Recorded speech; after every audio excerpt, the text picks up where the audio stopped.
home brew. We're basically conducting an enormous experiment on our children. Marketplace tests home cleaning products. Here they're saying to spray where kids are, to use routinely. Is that a good idea? Well, that's something that the parents should think about.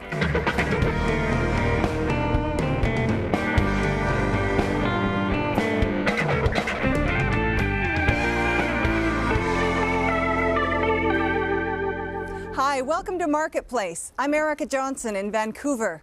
We seem to be a society obsessed with keeping our homes clean. We want our bathrooms and our kitchens hospital-grade disinfected. Cleaning products promise miracles, faster, easier, better results, less scrubbing. But could it be our clean freak streak is actually harming our kids? Here's Wendy Mesley with the story.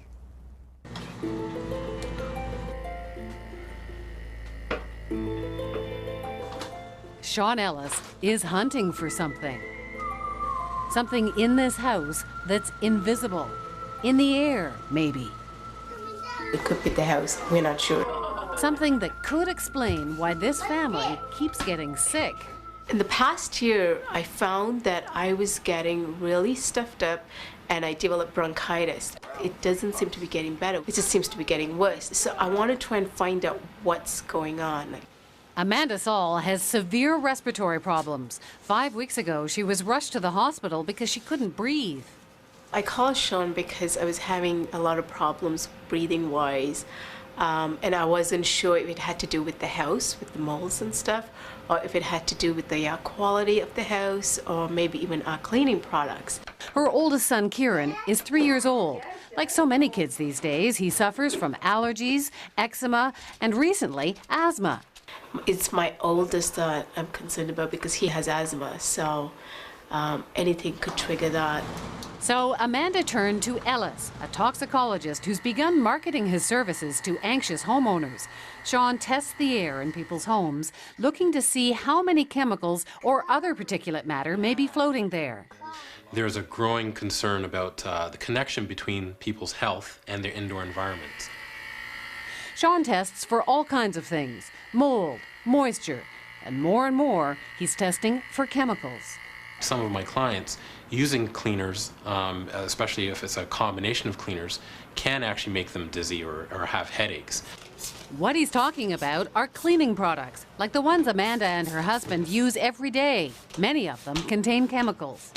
I think the majority of the awareness of cleaning products in people's homes are that a cleaning product is natural and safe. I don't think people consider cleaning products chemicals. And this young family likes their cleaners as much as anyone else. It is very seductive to try and get the best cleaning product out there that will actually do the job. Open wide. In your mouth, not on the floor. Speaking of seductive, check out the advertising. The Come On to Parents is full of babies and young children looking adorable and oh so vulnerable. It's a parent's job to keep them free from germs. So, say the ads, spray that change table with Lysol, clean that high chair with disinfecting wipes, and don't forget to mop those floors before putting baby down to play. Last year, Canadians spent over $275 million on household cleaning products. They're appealing to the fear of danger for their children and the desire to keep them safe. Lysol spray kills 99.9% of germs. Kathy Cooper is a senior researcher with the Canadian Environmental Law Association. What do you think when you see that? I find it very troubling that those kinds of chemicals are being sprayed in a child's crib. I think it's unnecessary, and I worry about the long-term toxicity. Cooper says there's a lot we don't know about the chemicals in our cleaners because companies are not required to tell us. For cleaning products in particular, the only thing the label will tell you is that issue of, is it seriously toxic? If you swallow it. If you swallow it or get in your eye. Or, you know, will the container blow up or whatever if you puncture it. But you don't have any information about chronic toxicity, long-term toxicity. In Vancouver, Larry Stoffman is an international expert on chemical hazards information. We're talking about children that are exposed to these products in the home, and they're exposed to these products on a 24-hour-a-day basis. We're also talking about hazardous ingredients that can have effects at very tiny, tiny levels of exposure. You never know, and they're never sure as what level is a safe level, and that assumption shouldn't be made. Ever look at the label of your favorite floor cleaner or furniture polish? There's not much on it. That's because companies are protected by trade secrets. If you do find an ingredient, it's there because it could blow up or poison you. Many other chemicals are not even listed. If you had the kind of labeling laws, for instance, they have in Europe, where it would tell you that this product contains something that may cause cancer, for example, and another similar product that does the same job doesn't, you might not buy the product that contains the carcinogen. If you didn't, then the market would determine what manufacturers put in their products. We're basically conducting an enormous experiment on our children and our children's children. Sean Ellis is testing the air in parts of the house where cleaners are stored. He's measuring volatile organic compounds, or VOCs. His meter does not tell you how strong or harmful the chemical particles might be. All it does is provide clues as to how many particles there are. You can always smell those cleaners even though they're all tightly sealed. Sure enough, everywhere the cleaning products are kept, the readings jump. We asked Sean to test 3 of the products we saw in the commercials. The average home normally reads about 50 parts per billion. Let's see what happens with the Pledge, 273 parts per billion. According to Sean, anything over 500 could be a problem for sensitive people.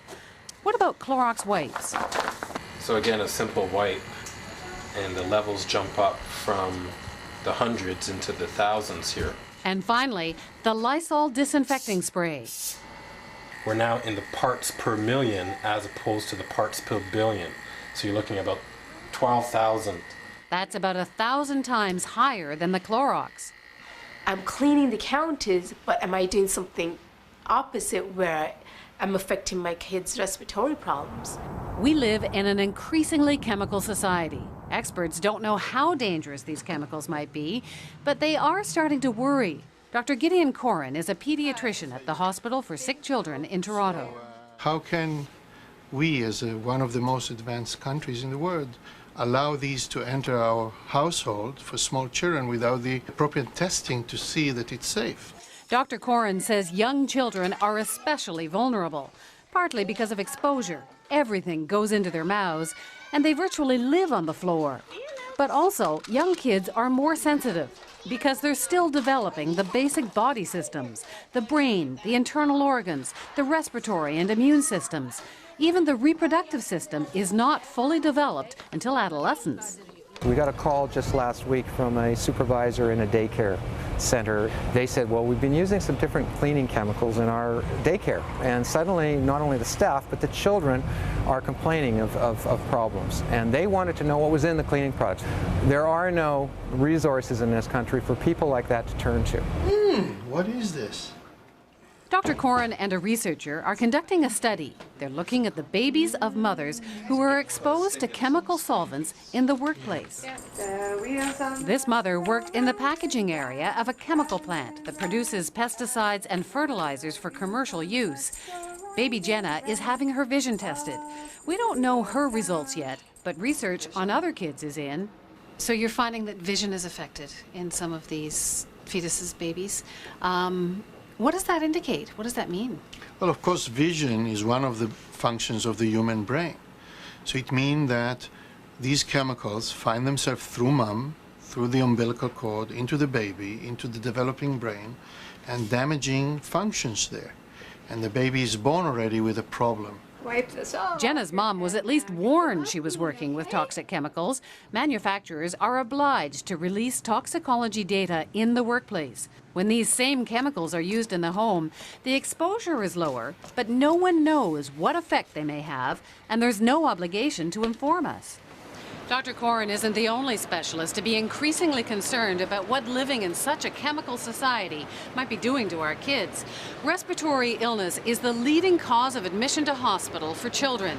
Childhood asthma has jumped 400% over the last 20 years. And after injuries, cancer is now the leading cause of death among children aged 5 to 9. There's increasing evidence of links between those kinds of chronic health effects in children and a certain range of chemicals in our environment. Can you smell? Yeah.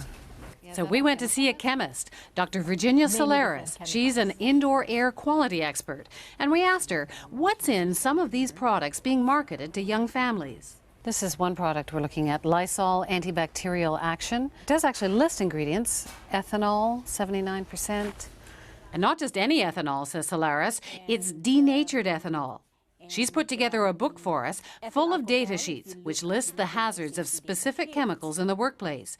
Again, there's nothing like this available on the effect of these chemicals when used in the home. Here's what Solaris discovered about denatured ethanol. May cause irritation of eyes and mucous membranes, may cause central nervous system depression if inhaled or ingested. So, we now know everything that's in the Lysol, do you think? No, there's more? Yep, says Solaris. There's also alkyl dimethyl benzyl ammonium chloride. This is a class of compounds that act as a disinfectant or biocide. Which means it's a pesticide. It's harmful by inhalation, ingestion, and through skin contact. So we've learned that in this can, there are products that can cause skin irritation or irritation to the lung, even neurological implications. And yet here they're saying to, spray where kids are, to use it every day or at least use routinely. Is that a good idea? Well, that's something that the parents should think about. Do they want to spray the air that people are breathing, or their kids, the toys or surfaces that the children are touching? Do they want them sprayed? Okay, now this is Clorox disinfecting wipes. It says to wipe surfaces throughout the house, kitchen, and bathroom. Playpens. It lists two products, dimethylbenzyl ammonium chloride and dimethylethylbenzyl ammonium chloride. Again, like in the Lysol, more pesticides with possible harmful effects. If you find that it has an ingredient which is a chemical, you can't even pronounce it, you don't know what it is, you don't know how it can affect you, I think it's about time you think, should I be using this? Now here is another product. This is Pledge. There's no ingredients listed at all. Again, Dr. Solaris has done her homework. It has silicones and it has butane gas. Like in a lighter? Yes, and propane. Like in the barbecue? Exactly. So what do they do, butane and propane?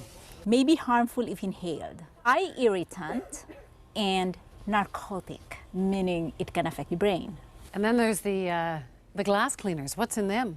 Some of them have what are called glycol ethers. There's concern over these products because for workers who are exposed occupationally, they've been seeing some reproductive effects, and so in the semiconductor industry, they're being phased out.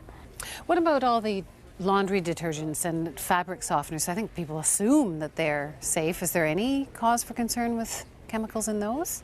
You'd be amazed at the number of chemicals that are used in detergents. They have chemicals to prevent the dirt from sticking back onto the clothing. They've got chemicals to oxidize, and of course you've got the perfumes. You may not be rinsing away all of those chemicals. What kind of exposure do you need to those chemicals before it's harmful? We don't really know. But we know at some level it can be harmful. That's right. They sure know a lot more about chemicals used outside of the home, where workers have to be informed. Workers have a right to know in this country what they're working with, what they're exposed to, what the health hazards are. Stoffman helps run a watchdog group that looks out for the health and safety of workers. There's a labeling system in the workplace that has symbols for both acute and chronic hazards and statements that are supposed to warn you about those hazards. It will disclose whether it contains a carcinogen in it or a reproductive toxin or some other chronic health hazard. Some of these same chemicals are in consumer products. But there's nothing on the label like that for the consumer product. All household cleaners fall under the Hazardous Products Act, which is almost 40 years old. They're also regulated by something called the Consumer Chemicals and Containers Regulations. Labels are required to provide hazard symbols like poison and flammable, and they have to give information about first aid treatments for those ingredients. But there's no requirement to list other chemicals that could cause long-term health effects, and no warnings that say anything like may cause respiratory problems. People assume that if it's on the shelf, it's been tested, it's safe.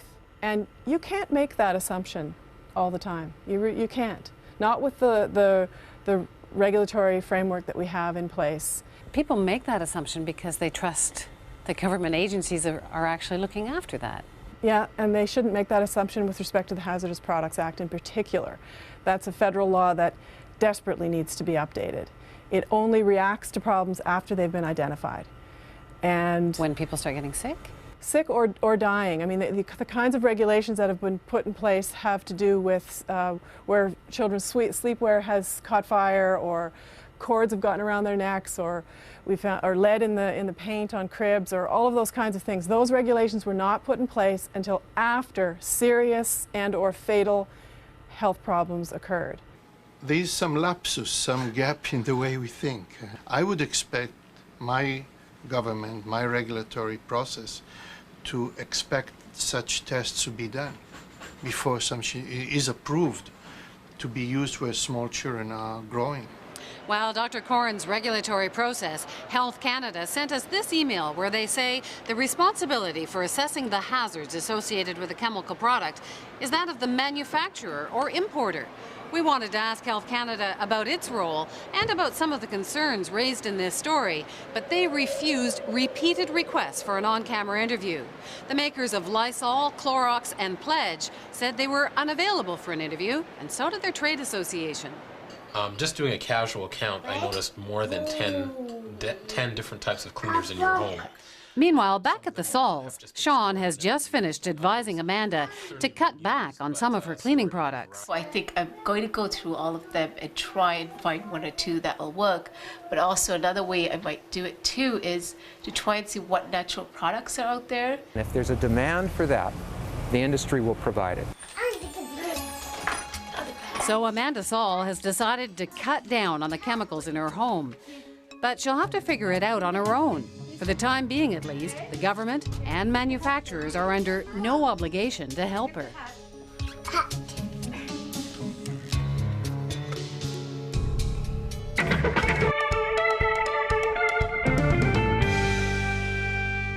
And that's our show for this week. For Wendy Mesley and everyone at Marketplace, thanks a lot for